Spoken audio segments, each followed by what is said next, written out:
The National Reverse Mortgage Lenders Association's annual meeting and expo is a time to network with fellow reverse mortgage professionals, but also an opportunity to hear from the top leadership of the housing agencies that manage the federally insured home equity conversion mortgage.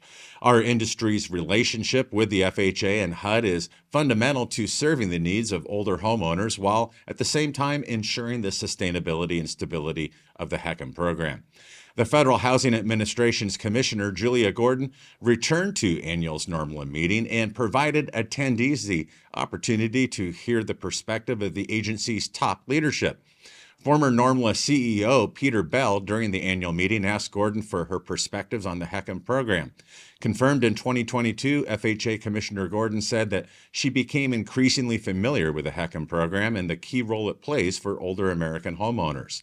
Today, many people are reaching their senior years and are not financially prepared for retirement, but there's a lot of home equity available. While there are other ways to tap that equity, I believe the HECM will be a critical piece of the puzzle and the solution. The commissioner also addressed during her comments one of the primary impediments to the increased acceptance of reverse mortgages, more specifically the federally insured FHA HECM.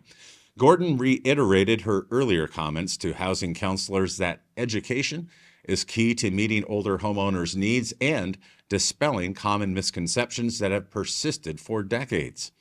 As a longtime consumer advocate, it's important for me that we do two things, Gordon says.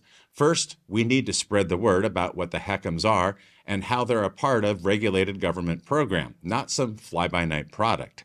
Second, as an industry, we need to hold ourselves to the high standards required to demonstrate to people that this product can help them achieve their goals of staying in their homes and aging in place.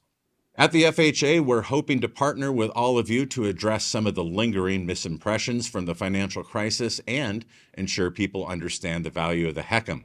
We need to make sure that the program is well run, understandable, and that the secondary market execution remains strong and viable. By doing so, we can meet the rapidly growing needs of the American public.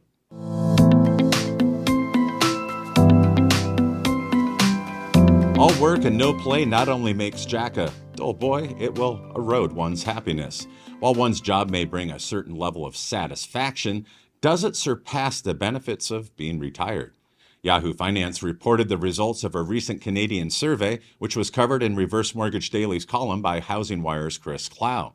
Home Equity Bank, the leading reverse mortgage lender in Canada, recently conducted a survey and found that the country's retirees who are age 75 and older were generally happier with their lives than workers in their 50s who are approaching retirement.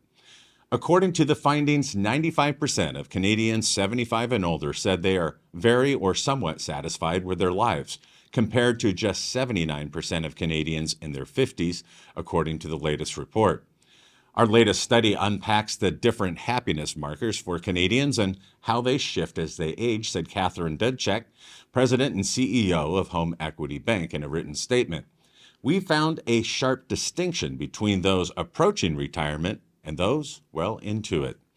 Using key markers, including financial stability, quality connections, and a sense of purpose as indicators for the study's data, there appears to be more financial wellness and emotional satisfaction for Canadians as they grow older. While just 48% of Canadians in their 50s feel very good or excellent about their finances, this figure rises to 68% for those age 75 and above, the survey found. Additionally, 75% of those over 75 said they could handle an unexpected major expense compared to only 55% of those in their 50s. The survey found that 48% of Canadians over 75 remain active in their communities compared to just 30% of those in their 50s. Charitable involvement similarly increases with age, with 51% of those 75 and older contributing to causes compared to just 34% of those in their 50s.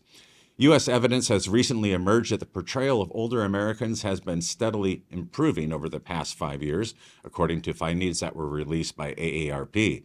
There is also some evidence to support the idea that older Americans are more likely to be satisfied with their financial dispositions. Data suggests that baby boomers are more financially stable than members of Generation X, although the younger generation is making progress in its retirement savings journey. And by the way, this week's Industry Leader Update does take a close look at the oldest cohorts of Generation X and their retirement preparedness, so you will not want to miss that episode.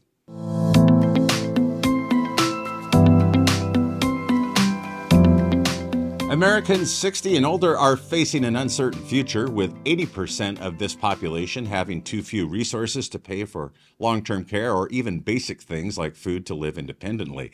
That's according to an updated analysis by two national aging organizations, the National Council on Aging and the Leading Edge Long-Term Services and Support Center, UMass Boston. Today's 65-year-old can expect to live another 20 years, according to the Social Security Administration. The analysis, increases in older Americans' income and household assets still cannot support most during the financial hardship. That study looks at the financial state of older Americans by comparing the income, housing value, retirement, and other savings of those 60 and older with the cost of long-term care. It has also used the Elder Index, an online tool which shows how much money older adults need to live independently. And what it found is not good. Roughly 27 million households with adults 60 and older cannot afford basic living expenses, things like food or health care. One reason why could be the lack of awareness about what it does cost to age well. I think the big issue is in terms of education, explained Lauren Marinero, a partner with an elder and disability law firm in New Jersey and also a board member of the National Academy of Elder Law Attorneys. And so if people kind of operate from the assumption that, oh, my Medicare will take care of this, and then they may not make certain plans. They may not save for long-term care. And look, no old person is going like, hey, I'm going to a nursing home. Nobody is planning for that because nobody thinks that they're ever going to get that sick, said Marinaro. One observer noted that seniors likely will need long-term care. For example, an individual turning 65 today has nearly a 70% chance of requiring long-term care at some point. However, even for those who did plan ahead and prepare, unexpected health issues could push them into a new category, which will require long-term care and assistance. And they may not be able to afford that coverage. So they may be relying on volunteer programs such as Neighbors Who Care to help fill the gap. The challenge, says Keem, for this segment of the population is that there's only so much a volunteer can do. Because we don't do anything medical, it becomes difficult for us because when we don't really have anything to refer them to.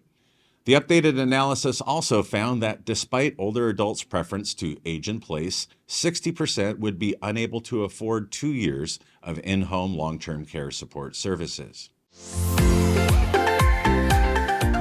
And that concludes another episode of HECMWorld Weekly, the nation's only weekly podcast, bringing you reverse mortgage-related news. We do have an audio edition of this podcast, which you can listen and subscribe to on Apple Music, Spotify, and Podbean. Thank you for joining us, and be sure to return next week for more reverse mortgage news you'll only find here at HECMWorld.